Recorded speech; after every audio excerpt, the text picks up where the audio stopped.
योगी मौसम को लेकर के, जहां छत्तीसगढ़ में बारिश का दौर लगातार देखने को मिल रहा है। रायपुर सहित कई जिलों में बारिश का अलर्ट जारी किया गया है।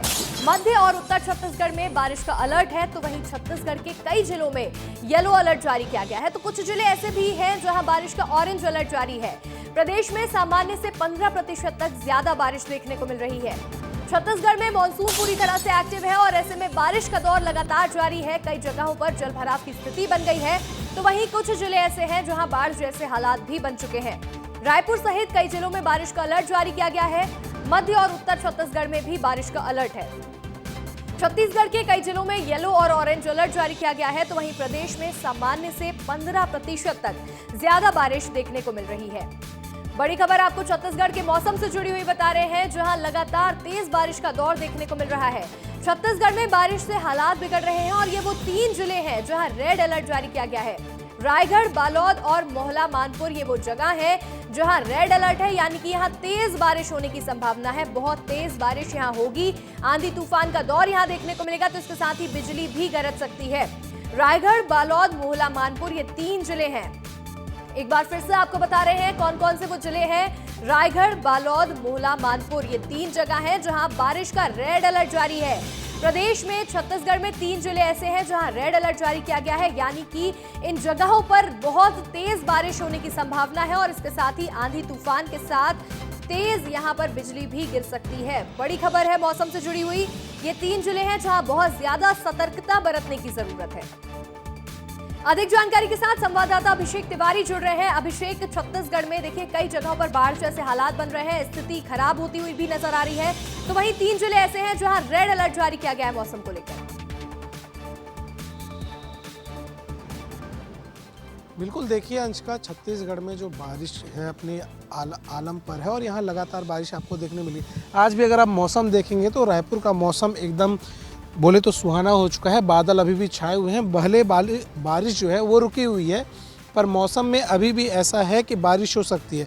आपको बता दूं कि जो सरगुजा संभाग का कोरिया जिला है और रायपुर संभाग का महासमुंद जिला है, यहाँ ऑरेंज और रेड अलर्ट जारी है, क्योंकि यहाँ बारिश हो सकती है या भारी बारिश देखने मिल सकती है।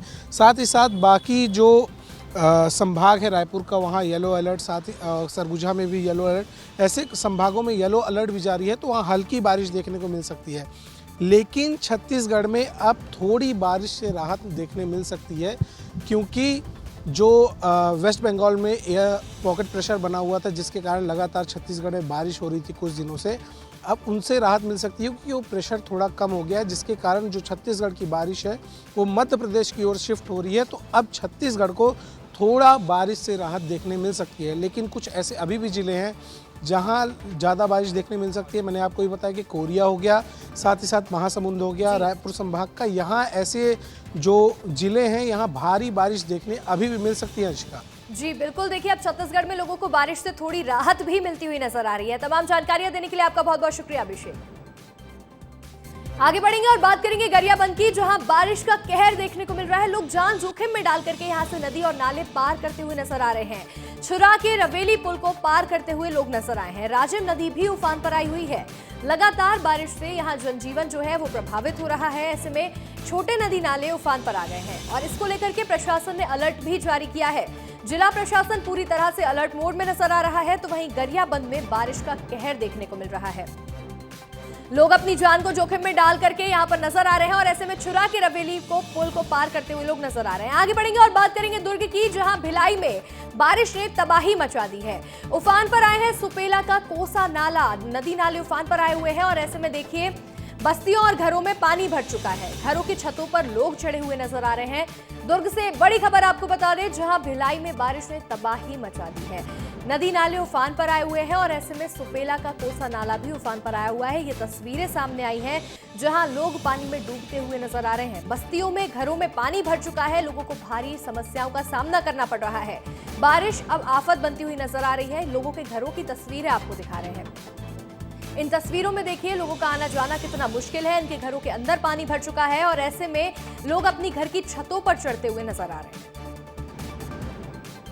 छत्तीसगढ़ में पिछले 2 दिनों से हो रही लगातार बारिश ने तबाही मचाया है। मैं इस वक्त भिलाई के कोसा नगर में स्थित हूँ और मैं इस नाले में जा रहा हूँ। देखिए ये कोसा नाला है और इस कोसे नाला में बाढ़ आ गई है। बाढ़ आ गई मतलब कहने का मतलब आप देखिए, तस्वीरें दिखाइए सूरज, ये देखिए, ये पूरा इस तरफ कॉलोनी है और इधर देखिए पूरा पानी भरा हुआ है। ये मैं भवन के ऊपर चढ़ा हूँ, छत पे, ऊपर तक की तस्वीरें आप देखिए। ये बगल में भी भवन है, वो भी डूब चुका है। ये मोटरसाइकिल है, ये डूब चुकी है। भी नहीं आए अधिकारी, यहाँ के लोग परेशान हैं। इनको खाने के लिए सामान नहीं है, अनाज नहीं है, सुबह से कुछ खाए नहीं है, बच्चे भूखे हैं, सब कुछ। एक तो पीने का पानी नहीं है। ये तस्वीरें हैं इस इलाके की जहां 100 से ज्यादा घर है, 150 से ज्यादा घर डूब चुके हैं। दुर्ग डूब रहा है और ऐसा लगता है कि इस डूबते हुए शहर को बचाने वाला कोई भी नहीं है। दुर्ग के कई इलाकों में 5 से 6 फीट तक पानी भर चुका है। कई घंटों से लोगों के यहाँ बिजली नहीं आ रही है। लोगों के घरों में चूल्हा जलना बंद हो चुका है और बस हर कोई मदद के लिए इंतजार में खड़ा है। आज हमें ये क्यों कहना पड़ रहा है कि दुर्ग डूब रहा है, ये आपको हम इन तस्वीरों के जरिए दिखा रहे हैं। ये तस्वीरों में आप देख सकते हैं कि लोगों के हालात किस तरह से बिगड़ रहे हैं। जलस्तर यहाँ पर लगातार बढ़ता जा रहा है। लोग अपने घर की छतों पर रहने के लिए मजबूर हो रहे हैं, लेकिन यहाँ किसी भी तरह की कोई मदद इन लोगों को नहीं मिल रही है। और देखिए, अब बात करेंगे धमतरी की, जहां बारिश का दौर लगातार जारी है और बारिश का पानी खेतों में और निचली बस्तियों में भरता हुआ नजर आ रहा है। खेत, नाले, पुल के ऊपर से बह रहा है पानी। बारिश से जनजीवन प्रभावित हो रहा है, तो वहीं गरज चमक के साथ क्षेत्र में बारिश भी देखने को मिल रही है। धमतरी से खबर आपको बता रहे हैं, जहां नदी, नाले, पुल सभी में पानी भर चुका है और ऐसे में जनजीवन बुरी तरह से प्रभावित हो रहा है। गरज चमक के साथ यहां कई क्षेत्रों में बारिश हो रही है और इसके साथ ही देखिए, धमतरी में तेज बारिश का दौर जारी है। जनजीवन बुरी तरह से अस्त व्यस्त हो रहा है। बारिश से जनजीवन प्रभावित हो रहा है, लोगों का आना जाना ठप हो रहा है। गरज चमक के साथ क्षेत्र में तेज बारिश होने की यहां संभावनाएं भी जताई जा रही हैं। आगे बढ़ेंगे और बात करेंगे बालोद की, जहां जिले में तेज बारिश देखने को मिल रही है और इस बारिश की वजह से लोगों को समस्याएं हो रही हैं। बारिश अब आफत बनती जा रही है। नदी में जान जोखिम में डाल करके लोग यहां मछली पकड़ने के लिए पहुंच रहे हैं। दोनों ही जगहों पर कई बार हादसे भी हो चुके हैं और ऐसे में फिर भी लोग लगातार नदी और नालों के पास आ रहे हैं, मछलियां पकड़ने की कोशिश कर रहे हैं। तो वहीं लगातार बारिश की वजह से नदी नाले जो है वो उफान पर आए हुए हैं। सड़क के ऊपर से पानी बह रहा है, नाले का पानी सड़कों के ऊपर तक आया हुआ है, जलस्तर बढ़ चुका है, लेकिन लोग नहीं मान रहे, अपनी जान को जोखिम में डालते हुए नजर आ रहे हैं। सड़क पर आवाजाही बुरी तरह से प्रभावित हो गई है। लोग नदी नालों को पार नहीं कर पा रहे, लेकिन इसी वजह से नदी नालों के किनारे खड़े हुए नजर आ रहे हैं और ऐसे में कोई बड़ी दुर्घटना भी हो सकती है। किसी बड़े हादसे को ये निमंत्रण भी दे रहे हैं। और देखिए, दूसरी तरफ बलौदा बाजार में भी बारिश अब आफत बन चुकी है। भाटापारा से बिलासपुर तक का मार्ग जो है वो बुरी तरह से बाधित हो गया है। लोग यहां से आना जाना नहीं कर पा रहे हैं। सिमरिया घाट पुल पर नदी उफनती हुई नजर आ रही है। सिमरिया घाट पर नदी 2 फीट ऊपर तक बह रही है। लोग जान को जोखिम में डाल रहे हैं और फिर भी इस पुल को पार कर रहे हैं। ना यहाँ कोई बैरिकेडिंग की गई है, ना ही कोई सुरक्षा व्यवस्था है और ऐसे में यहाँ बड़े हादसे हो सकते हैं। भाटापारा से बिलासपुर जाने का जो रास्ता है वो बाधित हो गया है, बंद हो गया है और इस वजह से देखिए यहाँ पर कोई बड़ा हादसा हो सकता है, लेकिन लोग फिर भी नहीं मान रहे हैं, अपनी जान को जोखिम में डालते हुए नजर आ रहे हैं और ऐसे में 2 फीट के ऊपर तक जो पानी बह रहा है उसे क्रॉस करते हुए लोग दिख रहे हैं। सिमरिया घाट की ये तस्वीर आपको दिखा रहे हैं, जहां नदी का पानी 2 फीट ऊपर तक बह रहा है। एक्सक्लूसिव तस्वीरें देखिए, विस्तार न्यूज आपको दिखा रहा है, जहां लोग अपनी जान को जोखिम में डाल रहे हैं और जो पानी 2 फीट ऊपर तक बह रहा है उसको पार करने की कोशिश कर रहे हैं। ऐसे में ना ही यहाँ पर कोई बैरिकेडिंग की गई है, ना ही प्रशासन की तरफ से कोई सुरक्षा व्यवस्था की गई है। लोगों को लगातार हिदायत दी जा रही है कि ऐसे में नदी नालों को पार करने से बचें, लेकिन फिर भी लोग मान नहीं रहे हैं। लोगों का जनजीवन प्रभावित हो रहा है और ऐसे में लोग यहाँ नदी नालों को पार करते हुए भी नजर आ रहे हैं। और देखिए, बड़ी खबर आपको कोरबा से बता दें, जहां कचरा गाड़ी से एक शव को ले जाया गया है। एम्बुलेंस की कोई व्यवस्था नहीं हो पाई और इस वजह से एक कचरा गाड़ी में शव को लेकर के लोग गए हैं। वीडियो वायरल होने के बाद एएसआई पर कार्रवाई भी की गई है। बाकी मोगरा थाना एएसआई पृथ्वीराज को सस्पेंड किया गया। इस मामले में एक्शन लेते हुए एएसआई को सस्पेंड किया गया है। मंगलवार शाम को यहां अधजली महिला की लाश मिली थी। इसके बाद सोमवारी बाजार से शिव मंदिर के पास की घटना बताई जा रही है। मंगलवार शाम को ये लाश मिली। इसके बाद इस लाश को कचरे गाड़ी में रख करके लोग लेके गए हैं। ये तस्वीर देखिए, दिल दहला देने वाली ये घटना सामने आई है, जहां लाश के लिए एम्बुलेंस नहीं है, कचरे गाड़ी में एक लाश को लोग पटक करके यहां से लेकर के गए हैं। अधिक जानकारी के साथ फोन कॉल पर संवाददाता हरीश साहू जुड़ गए हैं। हरीश, कोरबा से मामला सामने आया जहां शव को कचरा गाड़ी में क्यों लेकर जाना पड़ा, बताइएगा। देखिए, ये बाकी मोहरा थाना क्षेत्र के जो सोमवारी बाजार है उसके पीछे शिव मंदिर है, उसके पीछे जो है जली अवस्था में जो है शव मिला था। शव मिलने के बाद जो है इलाके में हड़कंप मच गया था और अफरा तफरी का माहौल था। मौके पर पुलिस पहुंची और फॉरेंसिक और डॉग एक्सपर्ट को भी बुलाया गया। डॉग एक्सपर्ट को बुलाने के बाद जो है जांच कार्रवाई शुरू की, लेकिन जब शव को जब ले जाने की बारी आई तब उनको कहीं न कहीं से एम्बुलेंस की व्यवस्था नहीं हो पाई, जिसकी वजह से नगर पालिका का बाकी मोहरा का जो कचरा वाहन है उसमें लाद करके ले जाना पड़ा, जो एक अमानवीय चेहरा है। और उस वक्त कार्रवाई के दौरान जो है एएसआई पृथ्वीराज मोहंती जो है वो इस कचरा गाड़ी में ले जाते हुए नजर आए, जिस पर एसपी ने भी तत्काल संज्ञान लिया है और एसपी ने एएसआई पृथ्वीराज मोहंती जो है उसको अभी सस्पेंड कर दिया है। जी बिल्कुल हरीश, देखिए यहाँ पर इस तरह का मामला सामने आया है। तमाम जानकारियां देने के लिए आपका बहुत बहुत शुक्रिया। आगे बढ़ेंगे और बात करेंगे धमतरी की, जहां सिस्टम की बड़ी लापरवाही सामने आई है। 3 क्विंटल खाने को पानी में बहा दिया गया। भोजन रुद्री डैम में बहा दिया गया है ये खाना। 54 स्कूलों के लिए ये खाना बनाया गया था जो कि बर्बाद हो गया है और इसे बहा दिया गया। बारिश के चलते कलेक्टर ने अवकाश घोषित किया है और देखिए यहाँ पर धमतरी में सिस्टम की कितनी बड़ी लापरवाही है ये सामने आई है। 3 क्विंटल खाना बनाया गया और बाद में इसे पानी में बहाना पड़ा। रुद्री डैम में ये खाना बहा दिया गया है। 54 स्कूलों के लिए ये खाना बनाया गया था जो कि बाद में बर्बाद हो गया और इसे पानी में बहा दिया गया है। इसके यहाँ कलेक्टर ने स्कूलों के लिए अवकाश घोषित किया था और इसके बाद यहाँ देखिए 3 क्विंटल खाने को पानी में बहा करके बर्बाद किया गया है। ये मामला सामने आया और एक ऑटो वाला जब वही फोन लगा इसने भैया पानी भरे खाना नहीं लेते, वहीं से पता चल गया। हम सब लोग फोन लगाए तो सब स्कूल बोली थी छुट्टी है, तो छुट्टी करे से पहले कम से कम बताना चाहिए, तो कम से कम इतना मेहनत नहीं करते। अधिक जानकारी के साथ हमारे सहयोगी अभिषेक मिश्रा फोन कॉल पर जुड़ रहे हैं। अभिषेक, धमतरी में इतनी बड़ी लापरवाही सामने आई है, क्या यहाँ पहले से नहीं पता था जो 3 क्विंटल खाना बना लिया गया? जी निश्चित ही ये बड़ी लापरवाही कही जा सकती है। जब बारिश को देखते हुए कलेक्टर ने बच्चों की सुरक्षा के लिए छुट्टी की अवकाश की घोषणा की, लेकिन यह अचानक नहीं किया जाना था, क्योंकि सुबह 5 बजे से ही मध्याह्न भोजन की तैयारी शुरू हो जाती है और खाना बनना चालू हो जाता है और 54 स्कूलों में फिर उसे वितरित भी किया जाना रहता है। 8:45 बजे से ये पूरा वितरण का कार्य शुरू हो जाता है। बच्चे 9 बजे स्कूल पहुंच जाते हैं, लेकिन 10:40 में आदेश निकाला जाता है। ये बड़ी लापरवाही कही जा सकती है। जी बिल्कुल अभिषेक, देखिए यहाँ पर बहुत बड़ी लापरवाही सामने आई है क्योंकि इतना खाना पानी में बहा दिया गया है। तमाम जानकारियां देने के लिए आपका बहुत बहुत शुक्रिया। आगे बढ़ेंगे अगली खबर। देखिए, आज रायगढ़ दौरे पर रहने वाले हैं सीएम विष्णुदेव साय।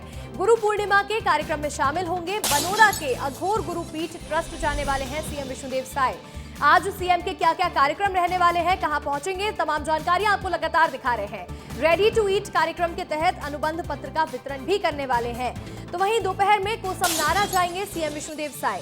बड़ी खबर आपको बता दें, आज रायगढ़ दौरे पर रहेंगे सीएम विष्णुदेव साय और आज गुरु पूर्णिमा का खास पर्व है, तो ऐसे में कई कार्यक्रमों में भी शिरकत करने वाले हैं।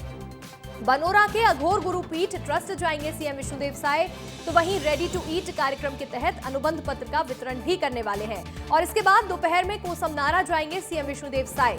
आज सीएम के कई खास कार्यक्रम रहने वाले हैं और बहुत ही खास ये दौरा रहेगा रायगढ़ का। और देखिए, साय कैबिनेट को लेकर एक बड़ी खबर आपको बता दें। मॉनसून सत्र से पहले साय कैबिनेट की बैठक होने जा रही है। 11 जुलाई को होगी ये बैठक। सत्र में पेश होने वाले विधेयकों पर भी यहाँ चर्चा संभव है। 14 जुलाई से सत्र शुरू होने जा रहा है और सत्र से पहले 11 तारीख को यहाँ कैबिनेट की बैठक होने वाली है। सत्र में पेश होने वाले विधेयकों पर भी यहाँ चर्चा होगी। तो वहीं 14 जुलाई से सत्र शुरू होने जा रहा है। मॉनसून सत्र की शुरुआत होगी 14 जुलाई से और उससे पहले साय कैबिनेट की बैठक होने जा रही है। 11 जुलाई को कैबिनेट की बैठक होगी और उसके बाद 14 जुलाई से सत्र प्रारंभ होगा।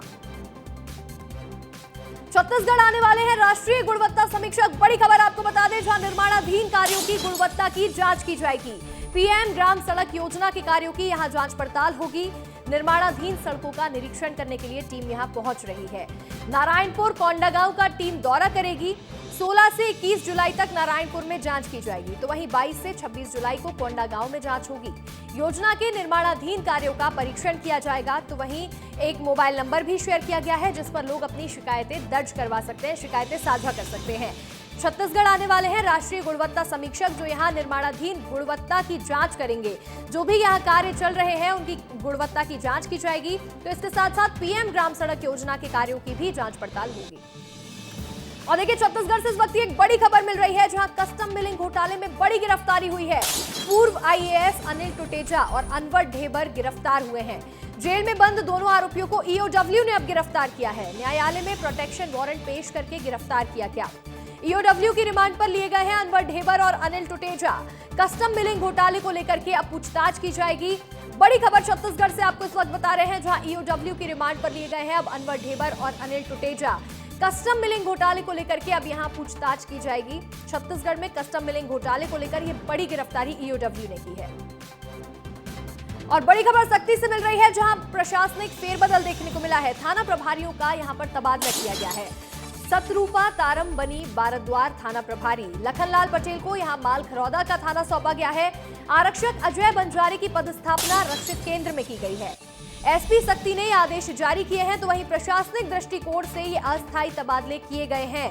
बड़ी खबर आपको सख्ती से बता दें, जहां प्रशासनिक फेरबदल देखने को मिल रहे हैं। यहां थाना प्रभारियों के तबादले किए जा रहे हैं। आगे बढ़ेंगे और बड़ी खबर राजधानी रायपुर से है, जहां एक ही रात में 4 मंदिरों में चोरी की गई है। टिकरापारा थाने के कृष्णा नगर में 4 अलग अलग मंदिरों में चोरी की वारदात को अंजाम दिया गया। चोरी करने का सीसीटीवी फुटेज भी सामने आया है। तो वहीं 15 दिन पहले भी चोरों ने इस इलाके में रेकी की थी और उसके 15 दिनों के बाद यहां घटना को अंजाम दिया गया है। राजधानी रायपुर से मामला सामने आया, जहां एक ही रात में 4 मंदिरों में चोरी हुई है। टिकरापारा थाना के कृष्णा नगर में 4 अलग अलग मंदिरों में चोरी की वारदात को अंजाम दिया गया। देखिए, ये सीसीटीवी फुटेज में आप साफ तौर पर देख सकते हैं, एक संदिग्ध व्यक्ति मंदिर के सामने खड़ा हुआ नजर आ रहा है। सीसीटीवी में ये पूरी वारदात कैद हो गई है। तो वहीं 15 दिन पहले चोरों ने इस इलाके में रेकी की थी, जिसके बाद यहां घटना को अंजाम दिया गया और एक साथ 4 अलग अलग मंदिरों में चोरी करने का मामला सामने आया है। टिकरापारा थाना के कृष्णा नगर में 4 अलग अलग मंदिरों में चोरों ने धावा बोल दिया। एमसीबी जिले में पीडब्ल्यूडी विभाग ने कठौतिया से जनकपुर सड़क की मरम्मत करने के लिए 68 लाख रुपए का टेंडर दिया है। जहां जहां गड्ढे हो गए हैं, उन गड्ढों को पैचिंग करने के नाम पर सड़क मरम्मत का कार्य किया गया। मरम्मत का काम घटिया और गुणवत्ता विहीन है। सड़क मरम्मत के नाम पर पीडब्ल्यूडी विभाग खानापूर्ति कर रहा है। विस्तार न्यूज ने ग्राउंड जीरो पर सड़क मरम्मत कार्य का जायजा भी लिया। आपको ये रिपोर्ट दिखाते हैं। पीडब्ल्यूडी विभाग, इनके काम सोच और समझ से परे है।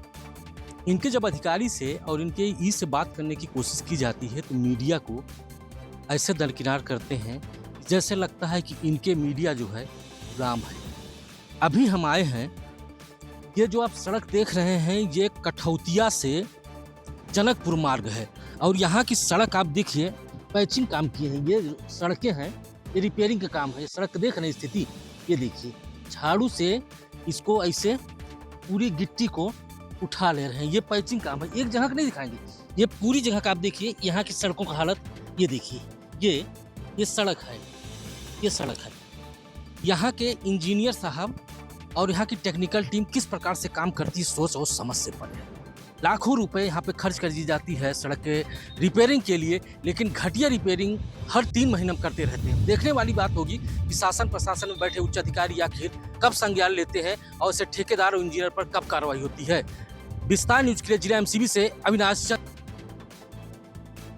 पहले से ये मरम्मत कार्य होता हुआ आया हुआ है। ऐसा हो सकता है कि कुछ पुराने पेज फिर से खुल गए हों, और दूसरा जो है नए टेंडर के तहत जो है उसमें मरम्मत का कार्य कराया जा रहा था। कुछ जगह ऐसी हो सकती हैं जहां पर पानी रहा होगा, उसके ऊपर में डामर कर गलती से हो गया होगा। हो सकता है पेज जो है खुल गया होगा और उसका शेष जो कार्य कराना है वह मौसम खुल जाने के बाद में ही कराया जाएगा।